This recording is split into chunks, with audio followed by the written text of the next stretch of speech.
Hello and welcome to another collection and creation video in my garden. Today I thought that we could make some dream catchers. So dream catchers were traditionally made to catch our bad dreams whilst we were sleeping. And I thought this might pair quite nicely with an activity in nature, which is also supposed to reduce our stress levels, although I cannot speak for anybody supervising the crafting.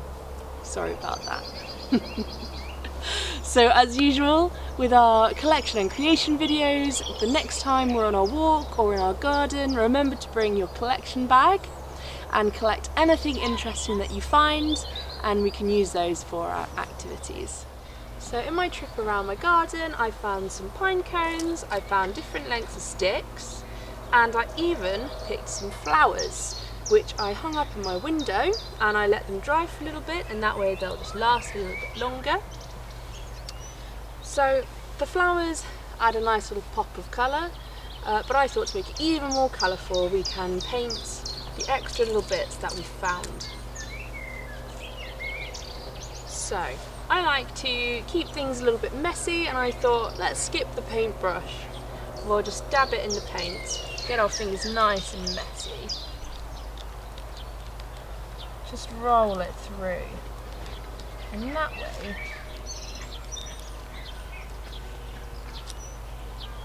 I like the random bits of colour.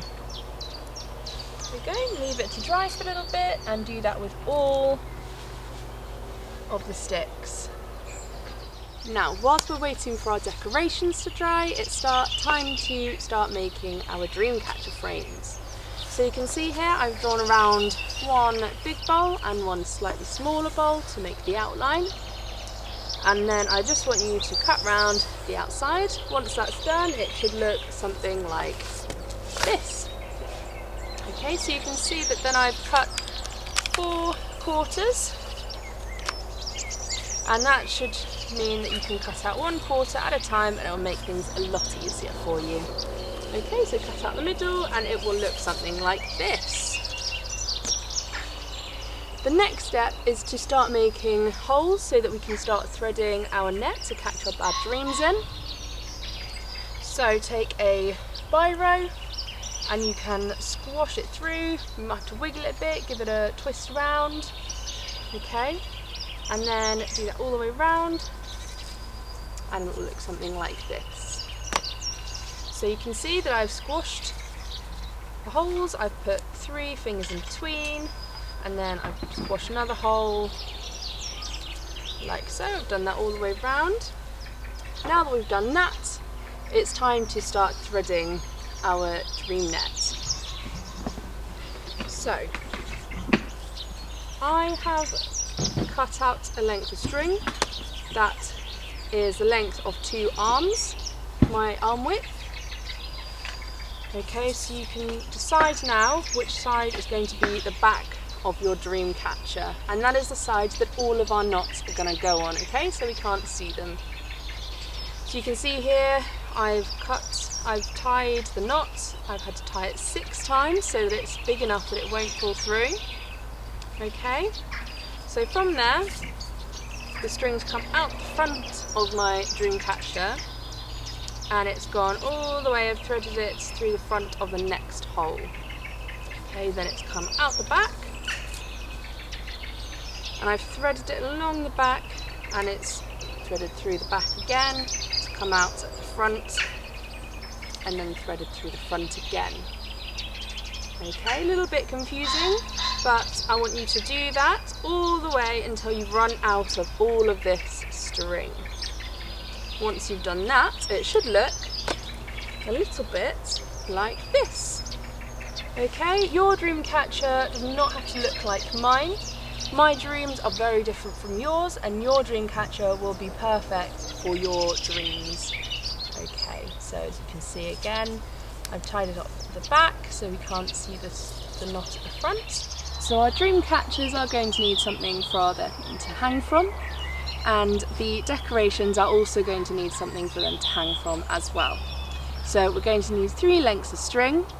The longest one is going to go from our elbow all the way down to the ends of our fingers, And then we're going to need 2 smaller lengths, which are going to go from our elbows down to our wrists.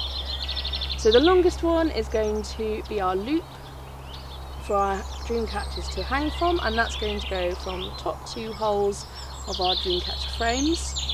And then from the bottom 2 holes of our dream catchers, we're going to have the smaller bits of string for our decorations to hang from, like so.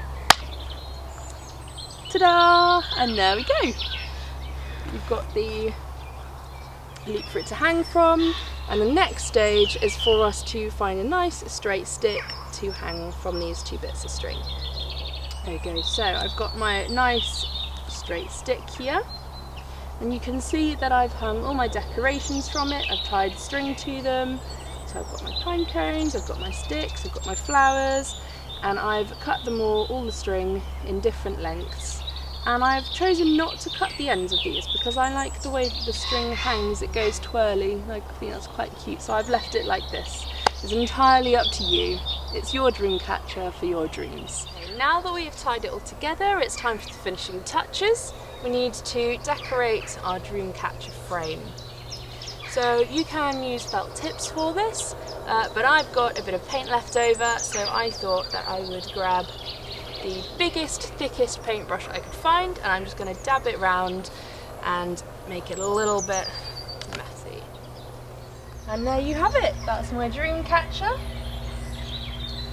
Enjoy this activity, guys. I'm now going to go and hang this up on my bedroom wall and hope that I don't get any more bad dreams. Send me some pictures, I'd love to see how you got on with it and what beautiful creations you've made.